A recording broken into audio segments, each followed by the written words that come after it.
కూటమి సర్కార్ వచ్చినాక ప్రతి నెల 1వ తారీఖు నాడే పింఛన్లు వంచే కార్యాన్ని చేస్తున్నది కదా. ఇక 1వ తారీఖు నాడు ఐతారం అవుతుంది కాబట్టి సీఎం చంద్రబాబు సారు ఇయాలనే పింఛన్లు వంచే కార్యం షురూ చేసిండు. ఆడ పెట్టిన మీటింగ్ లా ఏం మాట్లాడిండో చూడండి. మీ ఇల్లు కూడా జియో ట్యాగింగ్ చేస్తున్నా. రేపు మీకు ఏదైనా వరద వచ్చిందంటే మీ ఇంటికి తిండి పంపించాలంటే ఇప్పుడు మా ఎంఆర్ఓనో తహసీల్దారో ఎత్తుకుంటా వస్తున్నారు, కానీ రేపు డ్రోన్ పెట్టి ఫోన్ చేసి మీ ఇంటి మీదకే పంపిస్తా. ఇంకెత్తుకునే పని లేదు. విన్నారు కదా బాబు సారు మాటలు. టెక్నాలజీని వాడుట్లా బాబు సారు తర్వాతనే ఇవ్వాలైనా అని ప్రధాని మోడీ సార్తో ఉన్నట్టుగా చాలా మంది సైకిల్ పార్టీ లీడర్లు కూడా చెప్తుంటారు కదా. ఇక ఇప్పుడు చూద్దాం కొత్తగా వస్తున్న టెక్నాలజీని వాడే ఉపాయాలు బాగానే చేస్తున్నాడు బాబు సారు. సర్కారు కొన్ని పనులు చేసినప్పుడు జియో ట్యాగింగ్ చేస్తే దాని కథ మొత్తం తెలుస్తుంది కదా. అట్లా ఇప్పుడు రాష్ట్రంలో ఉన్న ప్రతి ఒక్కరింటిని జియో ట్యాగింగ్ చేస్తే రాష్ట్రంలో ఉన్న ఎవ్వరింటికైనా అలకైనా చేరుకోవచ్చు అన్నట్టు. రేపట్ల ఏదన్నా ఆపద వచ్చినా కూడా అధికారులు అడిగి రానికి అలక అవుతుంది కాబట్టి ఉపాయం చేస్తున్నాడట. ఇక ఇదే కాదు, ఈ నడవ చాలా మంది మాట్లాడుతున్న ఏఐ టెక్నాలజీ కూడా గీ తీరుగా వాడతానని చెప్పుకొచ్చిండు. రోగాలన్నీ మనమే తెచ్చుకుంటున్నాం.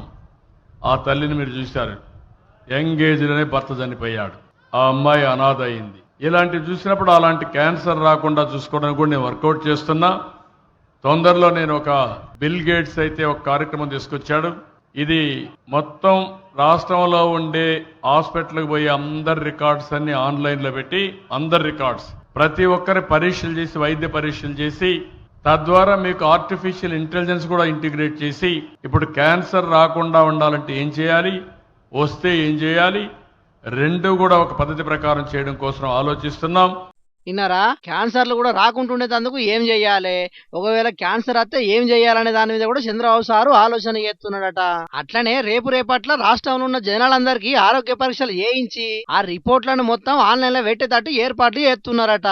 అంటే ఎక్కడున్న డాక్టర్లైనా ఒక్కపారి అలా రిపోర్టును ఓపెన్ చేస్తే వాళ్ళకున్న తక్లీఫ్లు మొత్తం బయట పడతాయి అన్నట్టు.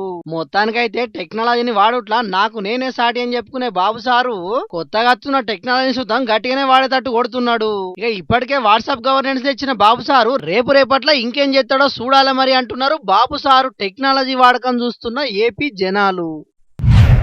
ఎమ్మెల్సీ కవితక్క కేసీఆర్ సార్ కు లెటర్ రాసిన కానుంచి దినాము వార్తలనే ఉంటున్నదోల్లా. ఇగియాల ప్రత్యేక పూజలు చేసి తెలంగాణ జాగృతికి కొత్త ఆఫీస్ ను చాలు చేసింది. ఈ జాగృతి సంస్థ ఇదివరకంటే ఎక్కువ ఊపుతోటి పనిచేయబోతున్నదట. మరిగా కొత్త ఆఫీసు ఓపెనింగ్ చేసినాక కవితక్క ఏం మాట్లాడింది, రేపట్ల ఏం చెయ్యబోతున్నదో పురాగా ఆర్చుకుందాం పాండ్రి.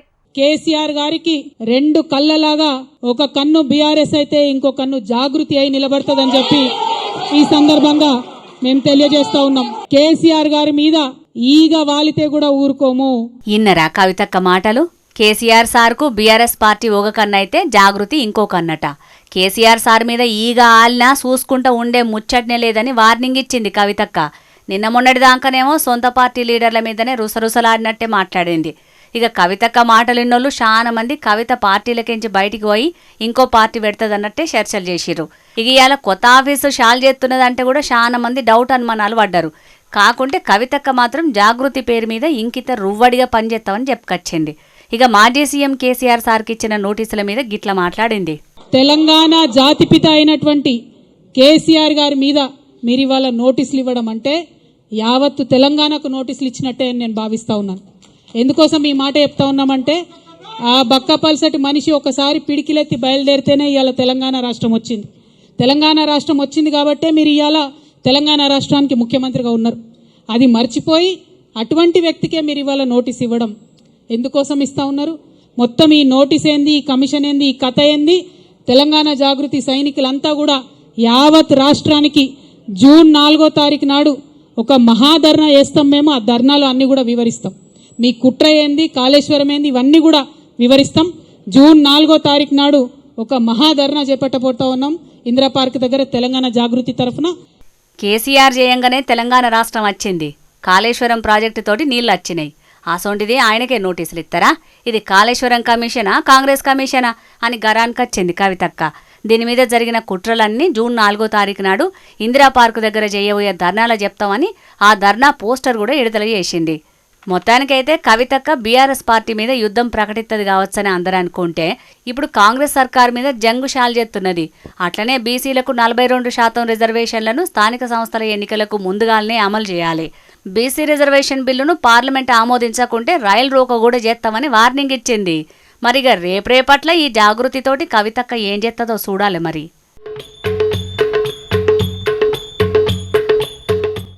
కారు పార్టీ ఉట్టి 25 ఏండ్లు అయ్యిందని మొన్నట్లనే వరంగల్లులో సిల్వర్ జూబ్లీ సభ పెట్టి గ్రాండ్ సక్సెస్ చేసిండ్రు కదా. ఇక ఈ సిల్వర్ జూబ్లీ వేడుకలు ఏడాది పొడుగుత చేద్దామని ముందుగానే ప్రకటించారు. ఇక ఇప్పుడు అమెరికాలో కూడా కారు పార్టీ సంబరాలు చేస్తుంటే కేటీఆర్ అన్న పోయిండు. అటునుంచటే లండన్ కి కూడా పోయిండు. మరాడ ఏం చేసిండు, ఏం మాట్లాడిండు పురాగా అర్చుకుందాం పాండ్రి. ఇవాళ నేను అధికారంలో లేను, బట్ స్టిల్ ఇక్కడికి వచ్చి నేను తెలంగాణలో పెట్టుబడులు పెట్టండి అని ఎందుకు చెప్తా ఉన్నానంటే ultimately state first, ultimately India first and Telangana first. కాబట్టి అట్లా అని చెప్పి ఎప్పటికీ ప్రతిపక్షంలో ఉండవు. 2-3 ఏళ్ళలో వచ్చేస్తాము. మీరు అట్లా చెప్పండి కూడా ఒక 3 ఏళ్లలో వచ్చేస్తాము. బట్ అప్పటిదాకా ఈ లోపల మీరు పెట్టాల్సిన అన్ని పైప్ లైన్ లో పెట్టి మళ్ళీ మేము గవర్నమెంట్లోకి రాగానే అన్ని ఇండస్ట్రీస్ మా దగ్గర పంపించేస్తే అప్పుడు మీరు కూడా వచ్చేవాళ్ళు వచ్చేస్తే I will be super happy. ఈనరు కదా మాజీ మంత్రి కేటీఆర్ అన్న మాటలు. ఇండియా ఫస్ట్ తెలంగాణ ఫస్ట్ అన్నదే మా విధానం. అధికారంలోన్నా ప్రతిపక్షంలోన్నా రాష్ట్రం మంచి కోరే పనులే మేం చేస్తామన్నట్టే చెప్పుకొచ్చిండు రామన్న. అట్లని మేం ఎప్పటికీ ప్రతిపక్షంలోనే ఉంటామని అనుకునేరు. ఇంకో 3 ఏండ్లలో మేమే అధికారంలోకి వస్తాం. అప్పటి వరకు మీరు మీ కంపెనీలను మన తెలంగాణకు తీసుకొచ్చేటందుకు అన్ని ఏర్పాట్లు చేసుకోండి. అందరం కలిసి రాష్ట్రాన్ని జోర్దార్గా డెవలపింగ్ చేద్దామన్నట్లే చెప్పుకొచ్చిండు.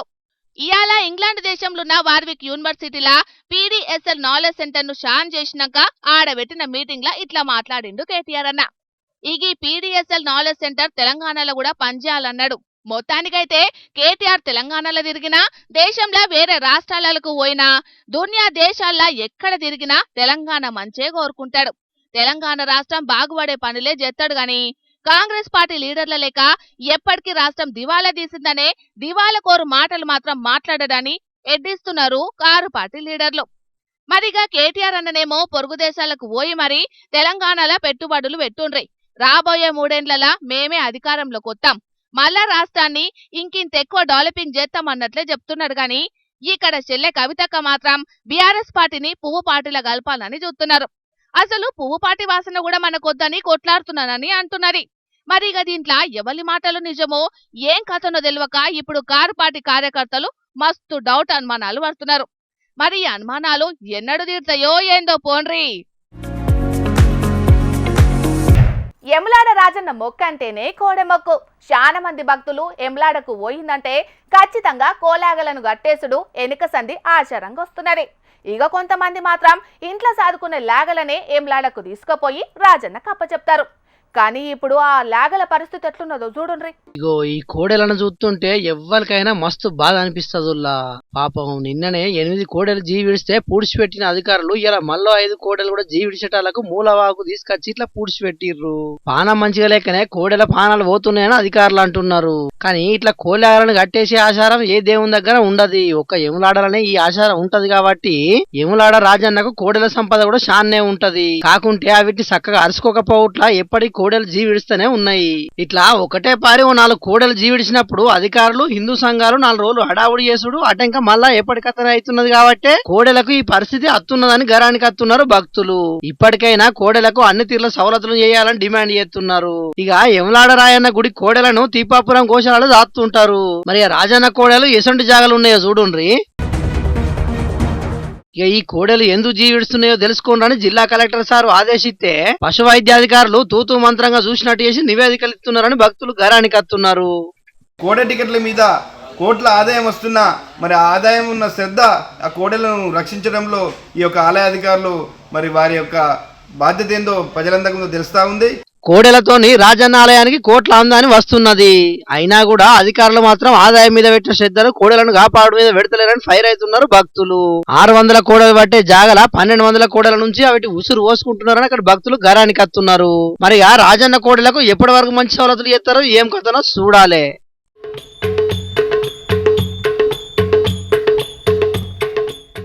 తెలంగాణలో సర్కారు దవాఖాన్ల హాలత్ మొత్తం మారుస్తున్నాం. సర్కారు దావకంలోకి వచ్చే మా పేదల కోసం అన్ని తీర్ల సౌలతులు చేస్తున్నామని ముఖ్యమంత్రితో పాటు ఆరోగ్య శాఖ మంత్రి దామోదర రాజనరసింహ సార్ కూడా చెప్తుంటాడు. కానీ ఈ దావకంల పరిస్థితి ఎట్లున్నదో చూడరు. చూస్తున్న రానుల దవాఖాన్ల పరిస్థితి ఎట్లున్నదో. క్షణం కూడా కరెంటు పోకుండా ఉండాల్సిన దవాఖాన్ల కరెంటు పోవుట్లా పేషెంట్లు అరిగోసపడే పరిస్థితి మోపైంది. అది కూడా ఏ చిన్న ప్రాథమిక ఆరోగ్య కేంద్రం గిట్లా కాదు.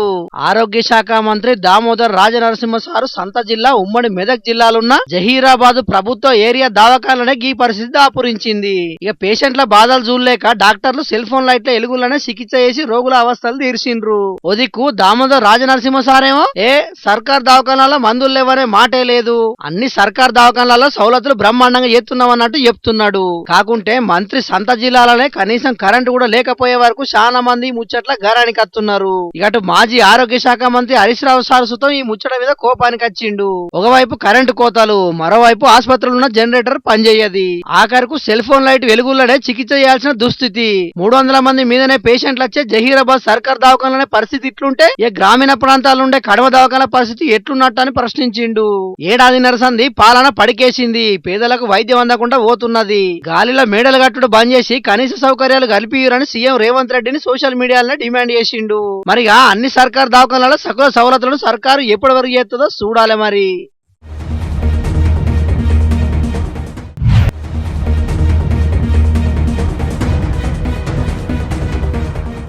అబ్బా, గీ పైసలతోని నాకేం సంబంధం లేనట్టే పక్క సూపులు ఎట్లా చూస్తున్నాడో చూడండి. ఏసీబోలకు దొరికిన గీ లంచగొండి ఆఫీసర్ ఏదైనా పనుల కోసమని సర్కార్ ఆఫీస్ కి పోతే చాలు జలగ రక్తం గుంజినట్టే పబ్లిక్ తన పైసలను గుంజనీకే చూస్తుంటారు చాలా మంది గిసొంటోళ్ళు. రాజన్న సిరిసిల్ల జిల్లా ఎల్లారెడ్డిపేటల సర్వేయర్ గా కొలువు చేస్తున్నాడట నాగరాజు అనే గీన. ఏదో భూమి కొలతలు కాయిదాలు కావాలని కొన్నద్దులకెంచి గీన చుట్టూ తిరుగుతున్నాడట చంద్రంపేటలున్న మల్లేశం అనే రైతన్న. ఇక తిరిగి తిరిగి కాళ్ళకు చెప్పులు అరిగినాయట గాని పని అయితే కాలేదట. పని కావాలంటే ఖచ్చితంగా పైసలు కావాల్సిందేనని రైతన్నను లంచం డిమాండ్ చేసిండట. గిట్లనే లంచం డిమాండ్ చేస్తున్నాడని అంతకు మొదలే సర్వేయర్ కు 22,000 రూపాయలు కూడా ఇచ్చిండట. ₹1,00,000 అయితేనే పని అవుతుంది, లేకపోతే కాదని చెప్పే వరకు మళ్ళోగా 15,000 కూడా రెడీ చేసుకున్నాడట. కాకుంటే పైసలిచ్చుడు కాదు, గిసొంటోని దొరకబట్టిస్తేనే మంచిగుంటదని చెప్పి ఏసీబీ అధికారులకు ఫిర్యాదు చేసిండట. ఇక పైసలను రైతుకేంచి ఆఫీసర్ లంచం తీసుకుంటుండగానే రెడ్ హ్యాండెడ్ గా దొరకబట్టిండ్రు ఏసీబీ అధికారులు. ఈయన మీద కేసు బుకింగ్ చేసుకుని ఎంక్వైరీ చేసే పనిలో పడ్డారు ఏసీబీ ఆఫీసర్లు. అధికారంలో ఉన్న సర్కారోలు పాత సర్కారు పథకాల పేర్లు మార్చుడు, విగ్రహాలు మార్చుడు కాదు చేయాల్సింది. ముందుగాలే గిసొంటి అవినీతి ఆఫీసర్లను కథం పట్టించే పని చేయాలి. గప్పుడే తతిమే అన్ని సక్కగైతే అని అనబట్టిండ్రు గీ ముచ్చటేరికైనా కొందరు సర్కారు అధికారుల అవినీతి చేయంగా అవస్థపడుతున్నోళ్ళు.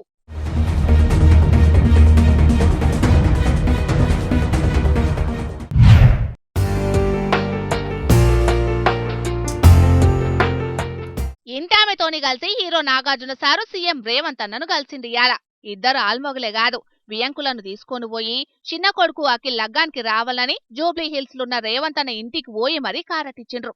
ఇక జరంత సేపు సీఎం రేవంత్ అన్నతోని ముచ్చట కూడా పెట్టిండ్రట. అయితే మాదాపూర్లా నాగార్జున ఎన్ కన్వెన్షన్ ను అక్రమంగా కట్టిందని దాన్ని కొన్నొద్దుల కిందనే కూలగొట్టిండ్రు కదా రేవంత్ సర్కారులు. ఆయన సుతం గవేవి మనసులో పెట్టుకోనట్టున్నాడు నాగార్జున సారు. గప్పటికెంచి నాగార్జునకు సీఎం రేవంత్ కు నడుమేదో గ్యాప్ వచ్చిందని అనుకున్నారు చాలా మంది. కానీ అవన్నీ ఏం లేదన్నట్టే ఇప్పుడు డైరెక్ట్ నాగార్జున సారే పోయి సీఎం రేవంత్ అన్నకు లగ్గం కారట్ ఇచ్చే వరకు గీలిద్దరి నడుమ ఏం లొల్లి పంచాయతీలు లేనట్టే కొడుతున్నదని అనుకుంటున్నారట గీ ముచ్చటేరికైన పబ్లిక్ చాలా మంది. బిజినెస్ మ్యాన్ బిడ్డే జైనబ్ తోని అఖిల్ కు జూన్ 6వ తారీఖు నాడు లగ్గం ఫిక్స్ అయిన ముచ్చట అందరికీ ఎరికైందేనాయే. ఇక లగ్గాన్ని ఈయనే హైదరాబాద్ అన్నపూర్ణ స్టూడియోలో చేసి రిసెప్షన్ ను రాజస్థాన్ లో చేపిస్తున్నారని అనబట్టిండ్రు కొందరు అక్కినేని ఫ్యాన్స్. చూడాలే మరి అఖిల్ లగ్గానికొచ్చి సీఎం రేవంత్ అన్న ఆశీర్వదిస్తాడో లేకపోతే అన్నపూర్ణ స్టూడియో కూడా అక్రమంగా కట్టిండ్రని ఏదన్నా నోటీసులు పంపిస్తాడోనని అనుమానపడుతున్నారట గీ ముచ్చటేరికైన పబ్లిక్ కొందరు.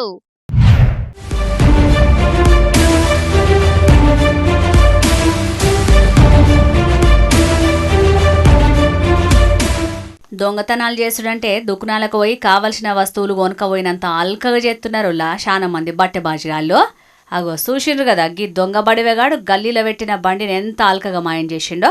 పట్నం కుత్బుల్లాపూర్ కాడ అద్దుమరాత్రి వచ్చిన గీ దొంగ బడివేగాడు ఆడ గల్లీలో పెట్టిన బండ్ల కాడికి పోయిండు. ఇక ఎవ్వలకు అనుమానం రాకుండా ఆడున్న ఒక బండి మీద కూర్చొని అటు ఇటు దిక్కులు చూస్తున్నాడు ఎవరైనా వస్తున్నారా లేదా అని. ఇక ఎవ్వరు కానరాకపోయే వరకు పట్టుకొచ్చిన దొంగతాళాలతోటి కూసున్న బండికి పెట్టి అటు ఇటు తిప్పిండు. Key on కానట్టున్నది. ఎంబడే ఆడికేంచి లేచొచ్చి గీడున్న ఇంకో బండికి పెట్టి తిప్పిండు దొంగతాళాలను. ఇంకేంది గిదేదో ఆన్ అయినట్టున్నది. మెల్లగా సప్పుడు చేయకుండా ఆడికేంచి బండిని తీసుకుపోయి అవతలకు పోయినాక షాల్ చేసుకొని పరారైండు. మూతికి మాస్క్ సూతం లేకుండా గింత ధైర్యంగా వచ్చి బండిని మాయం చేసిండంటే వీనేమనుడు చెప్పుర్రి. చూస్తున్నారు కదా పబ్లిక్ దొంగలు ఎట్లా రెచ్చిపోతుర్రో. జర ఇండ్ల ముంగట పెట్టిన బండ్లు పైలం మరి గిసొంటోలతోటి ఏమంటున్నావు?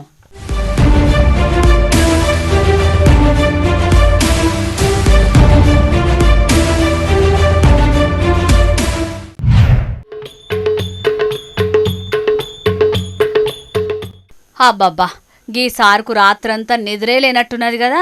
మరి ఇంట్లో కరెంటు పోయే పాడైందో లేకపోతే ఏందో గాని ఏకంగా స్టేజ్ మీదనే ఎట్లా గుర్రు పెట్టి బజ్జున్నాడో చూడుర్రి.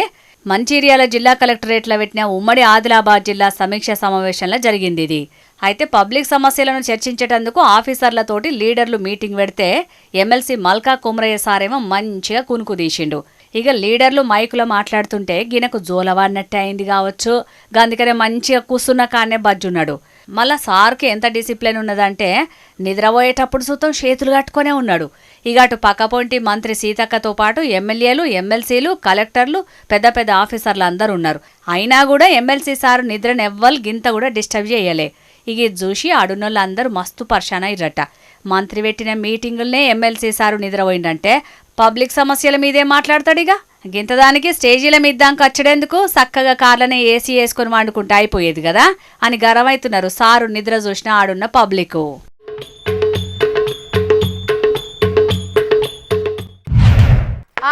ఇక తెచ్చిన వార్తలన్నీ అయిపోయినాయి. ఈ ఊళ్ళో తాజా పంట సమర్పించు ఇయాల్టి జోర్దార్ వార్తలు. మళ్ళొచ్చే జోర్దార్లా మళ్ళా కలుద్దాం. అప్పటిదాకా చూస్తూనే ఉండండి హెచ్ఎం టీవీ. అట్లనే ఇంకిన్ని మంచి మంచి వార్తల కోసం హెచ్ఎం టీవీ యూట్యూబ్ ఛానల్ని సబ్స్క్రైబ్ చేసుకోండి. ఇసొంటి ముచ్చట్లు ఆడ మస్తుగుంటాయి. అన్ని ముచ్చట్లు మీ దాకా చేరాలంటే తప్పకుండా గంట కొట్టుండ్రి, లైక్ చేయండి, ఈ ముచ్చటను మీ దోస్తులకి షేర్ చేయండి. ఏమంటున్నాం? సరే మరి, టాటా.